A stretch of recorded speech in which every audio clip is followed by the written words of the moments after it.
The Free Speech Festival at the weekend, and obviously the media has been coming under a lot of scrutiny with the way they've reported the numbers. And it's blatant to see that they're lying and they're basically reporting the figures of 100,000 that they have been fed from the government, no doubt, or the police, either. It's a lie and it's blatant to see. And a lot of people are calling them out on it. Now, I think it goes a little bit deeper in what the mainstream media are doing and what society as a whole is doing.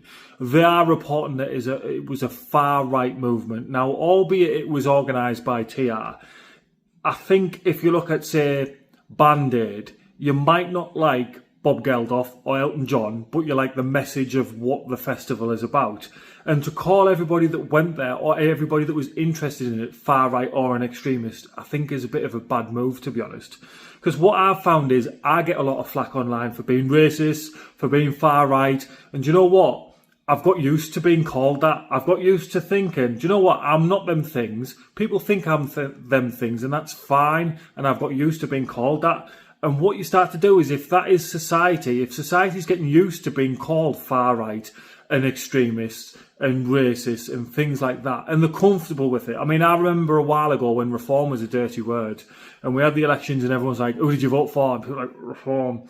Now, everybody's shouting it from the rooftops, and it's funny how the mindset's starting to change and people are getting comfortable with reform and not comfortable in a happy way, but just taking flack for knowing that they're not these things, but they're being labelled these things.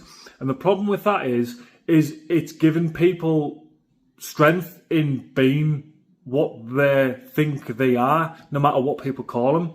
And the danger in that is you will have facets of people that have extremist views that are falling into society feeling that them labels are okay and acceptable, and then that behaviour starts to creep into society a little bit, where at the moment it's been ostracised ever so slightly. And people might say that, oh yeah, but you need to highlight it to keep it at bay. Yeah, but you're normalising it. You should only use the labels for the actual people that are them actual things. Because when you start making everybody the same thing and everybody feel like that they are that label, then people get quite comfortable with it, and more of the majority of the country fall into that label than the people who are maybe trying to do good in highlighting it fall into the minority, don't they?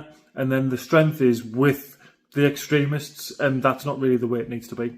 So I also feel like it's a massive mistake on mainstream media, because the public has already fell out of love with you, and you're just making it even more obvious and blatant that you can't be trusted. And in the digital age that we're in now, really, you need to be open and as transparent